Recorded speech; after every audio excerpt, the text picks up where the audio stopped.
내란 우두머리 직권남용 혐의를 받는 윤석열 대통령이 결국 구속이 됐습니다. 12.3 비상계엄 사태 발생 7일 만이자 고위공직자범죄수사처에서 체포한 지 나흘 만입니다. 가장 중요한 게 지금 현직 대통령이 구속된 거는 헌정사상 처음이기 때문에 이거에 대한 그 후폭풍, 앞으로의 후폭풍 굉장히 커질 가능성이 큰 상황이죠. 그렇죠. 아무래도 대통령이기 때문에 이걸 반드시 구속까지 해야 되는 것인가라는 이야기들이 나왔던 것 아니겠습니까? 예. 지금 국민의 입장에서는 과거에 이재명 대표 같은 경우에도 영장실질심사에 있어서 위증교사 혐의가 소명된다. 그리고 대북송금 사건에 관해서는 이화영 전 부지사의 진술 번복에 부당한 개입이 있어 보인다라는 이유를 들면서까지도 예. 결국 피고인의 방어권 보장을 위해서 구속하지는 않는다라고 했었거든요. 조국 대표 같은 경우에도 항소심에서까지 실형을 선고받았는데 네. 그때도 법정 구속을 하지 않는 굉장히 특이한 케이스를 보여줬습니다. 그럼에도 불구하고 지금 아직까지도 현직 대통령의 신분인데 여기에 대한 구속적부심에 있어서 증거인멸의 우려가 있다라고 하면서 결과적으로는 구속을 했는데요. 네. 지금 문제가 되고 있는 것은 법원에서 원래 체포영장이 나올 때라든지 이렇게 구속영장이 나올 때 그리고 구속적부심 이런 데 있어서 구체적인 내용들을 적시하지 않습니다. 그렇기 때문에 지금 증거인멸의 우려가 있다라는 정도로만 알려졌기 때문에 대통령 입장에서도 받아들이기가 좀 어려운 것이고요. 물론 일반적인 피해자들과 같은 형태의 그 결정문이 나오긴 했습니다만 이러한 상황에 있어서는 앞서 이재명 대표에 대한 부분처럼 조금 더 법원에서 구체적인 이유들을 이야기해줬어야 우리 국민들께서 납득할 수 있지 않았을까라고 생각합니다. 알겠습니다. 지금 이재명 대표와 조국 대표에 대해서 비교도 하시면서 굳이 구속을 할 필요가 있었냐라는 언급을 좀 해주셨는데 서울 서부지방법원은요 피의자가 증거를 인멸할 염려가 있다. 이 이유를 들어서 구속영장을 발부를 한 겁니다. 비상계엄 전후로 이제 휴대폰을 바꾸고 또 텔레그램 탈퇴한 것, 이 정황도 증거인멸 우려로 봤다고 하는 건데 이제 서부지법 얘기가 판사가 어떻게 생각하십니까? 뭐 판사 입장에서 충분히 그렇게 생각할 소지가 있다는 생각이 듭니다. 네. 지금 그 수사기관의 소환에 불응을 했잖아요. 예. 세 차례나 불응을 했기 때문에 바로 그 때문에 체포영장이 발부가 됐고, 그런데 그 체포영장의 집행에 대해서도 대통령 경호 요원들을 앞세워서 네. 이것을 거부를 했고, 그래서 결국은 엄청난 경찰 병력이 동원된 끝에 공수처에 구입이 되는 그러한 상황을 본다고 한다면 윤 대통령이 일종의 사법 절차에 따르지 않겠다는 의미를 분명히 보이고 있다. 그런 측면을 아마 강조한 것 같고요.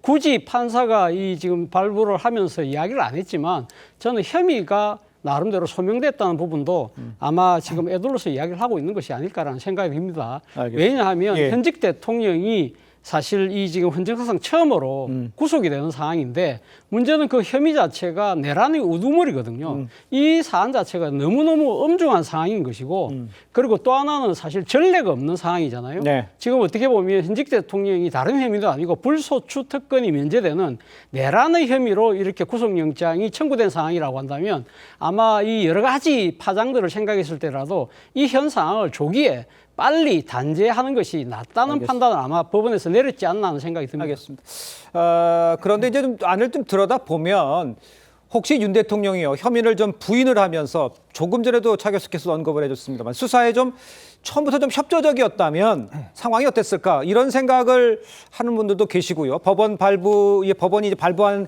때 영향을 주지 않았나 이렇게 생각하는데 수사의 초창기 때 그 윤 대통령 측에서 좀 적극적으로 따르지 않은 그런 부분은 문제가 됐다 생각하지는 않습니까? 예, 구속영장 관련해서. 체포영장 발부에 있어서는 말씀하신 측면들이 충분히 작용할 수 있었다라고 생각을 하는데요. 네. 저희가 구속영장 같은 경우에는 훨씬 더 엄밀한 또 법리 검토를 또 요구를 하지 않습니까? 예. 그런 측면에서 아쉬운 부분들이 있었다라고 말씀을 드리는 것이고 그 이재명 대표 사례랑 비교를 해봤을 때도 형평성에 맞지 않는다라는 측면이 분명히 있다라고 생각을 합니다. 이제 예. 법원에서 증거인멸의 우려가 있다라고 판단을 했는데 그 이재명 대표는 혐의 자체가 그 위증교사지 않습니까? 그러니까 위증교사가 소명이 됐다라고 하면서도 증거인멸의 우려가 없다라고 이야기를 하고 그 근거로 이 제1야당의 대표의 공적 지위를 생각을 생각을 해봤을 때는 이 도주나 증거인멸이 불가능하다, 가능하지 않다 이렇게 판단을 한 것이 아니겠어요? 네. 마찬가지 논리라고 한다면 윤 대통령이 현직 대통령 신분인데 제1야당 대표보다 공적 지위가 결코 낮다라고 할 수가 없고 현재 이 관련자들 99% 이상이 이미 신원이 확보됐거나 구속이 된 상황 아니겠습니까? 그렇기 때문에 어떤 측면에서 이 증거인멸의 우려가 있다라고 하는 것인지 충분히 설명이 되지 않았다라고 생각을 하고요. 또 여기에 또 법원에서 제시한 이유가 휴대폰을 바꾸고 텔레그램을 탈퇴했다. 이게 이제 저희 11월 말쯤에 이제 벌어졌던 어떤 명태균 그 녹취 이후에 벌어진 일을 얘기를 하는 것으로 보이거든요. 네. 그러니까 당시에는 대통령 이 부부가 사적 소통이 너무 잦다라는 그런 언론의 비판 때문에 그때 어떤 대응 측면에서 휴대폰을 바꾼 것인데 이걸 가지고 증거인멸의 근거라고 한다면 이 검사까지 탄핵을 시키고 이 각종 정치 행위를 통해서 사법 리스크를 무마하기 위해서 이 2년 넘게 이 행위를 해왔던 이 입법부의 사실상 수장인 이재명 대표에 대해서는 왜 다른 잣대를 들이대는 것이냐. 이제 이 지점에 대해서 저희 국민의힘은 문제를 제기할 수밖에 없을 것 같습니다. 알겠습니다. 증거 얘기도 해주셨고 아까 또다시 말씀하셨지만 이재명 대표 같은 경우하고 비교했을 때 공평하게 적용이 돼야 되는 거 아니냐 이렇게 생각할 수는 있을 것 같아요. 거기서 뭐라고 반박하시겠어요? 자, 이재명 대표의 당시 영장 기각이 될 때 위증교사 혐의는 일부 소명이 되나 이렇게 돼 있었잖아요. 그렇게 얘기하면서도 기각을 했던 이유는 우리가 이 위증교사 사건을 다룰 때 우리가 모든 국민이 다 들었던 그 30분짜리 녹취 있지 않습니까? 네. 그러니까 그게 사실상 위증교사 재판의 가장 결정적이고 핵심적인 증거였습니다. 그때 증거가 이미 확보된 상황이었죠. 근데 지금 윤석열 대통령은 어떻습니까?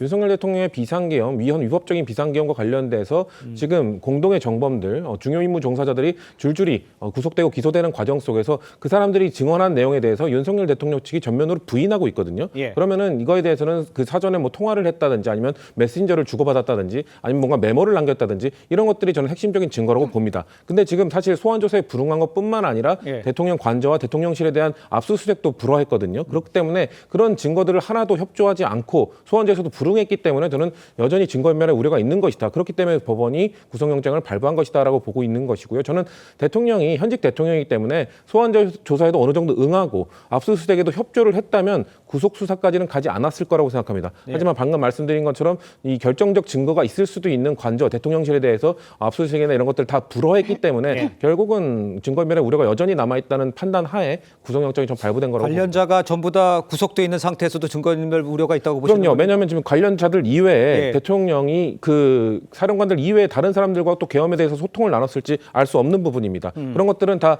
메신저나 핸드폰을 통해서 볼 수 있는 것인데 대통령 핸드폰 확보되지 못하지 않았습니까? 그러니까 그거를 다 들여다보고 자 핸드폰 보시오. 나는 그 이전에 지금 구속되어 있는 이 사람들과 소통한 증거도 없고 찾아보십시오라고 협조를 했다면 본인이 당당하다면 그렇게 했으면 되는 겁니다. 근데 그렇게 하지 않지 않았습니까? 네. 근데 압수수색에 대해서는 결과적으로 형사소송법 규정에 있어서 군사상 비밀을 요하는 기관의 경우는 책임자의 승인이 있어야만 들어갈 수 있는 것이죠.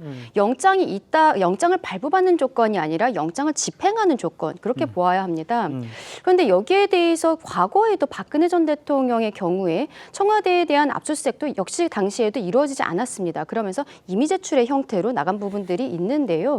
대통령 측에서 모든 수사에 대해서 거부한 것이 아니라 결과적으로 공수처에서 내란죄에 대한 직접 수사권이 없기 때문에 공수처의 수사에 응할 수 없다라는 것이었거든요. 경찰에서 지금 내란죄에 대해서 수사권을 가지고 있는 유일한 기관이 경찰에서 만약에 조사를 한다면 거기에 대해서는 충분히 응할 생각이 있다라는 것을 변호인들을 통해서 이미 밝힌 바가 있습니다. 네네. 그럼에도 불구하고 무리하게 48시간이라는 한도가 있는 이 체포영장을 미리 발부받고 발부받는 과정에 있어서도 원칙이 아닌 예외 조항을 들면서 그 예외라는 것도 굉장히 애매하거든요. 중앙지법이 아니라 서울 서부지방법원에서 받아왔던 부분들 그리고 형사소송법 규정이 예외적으로 예외를 할 수 있다라는 것을 영장전담판사가 할 수 있는 권한이 전혀 없음에도 불구하고 그런 것들을 넣었다는 것. 지금 이 두 번째 그 영장 집행에 있어서도 저는 결과적으로는 좀 문제가 된다고 생각하는 것이 지금 공수처가 55경비단의 그 공문서를 위조한 것이 아니냐라는 이야기가 나오고 있잖아요. 그것은 본인들이 이 형사소송법 조항에 있어서 승인이 필요하다는 것을 알고 있었다라는 것이거든요. 그러면은 그 과정에 있어서의 불법 모두 무효가 될 가능성도 있는 것이고 지금 관련자들이 이미 다 구속이 되어 있습니다. 그런데 어떻게 증거인멸을 한다는 것인지 김용현 전 장관 같은 경우는 이미 기소돼서 재판이 시작되어 있는 상황이에요. 예. 수사가 모두 마무리가 되었고 김용현 전 장관의 공소장만 보아도 대통령에 대한 이야기들이 나옵니다. 대통령에 대해서 직접 수사하지는 않았지만 관련자들의 수사로 인해서 이미 어느 정도의 증거는 공소처가 확보했다는 걸 스스로 밝히기도 했거든요. 그런데 이러한 상황에서 증거인멸의 우려가 있다라는 이유를 들어서 현직 대통령을 구속했다는 것은 참 받아들이기 어려운 부분이 아닌가라고 생각합니다. 알겠습니다.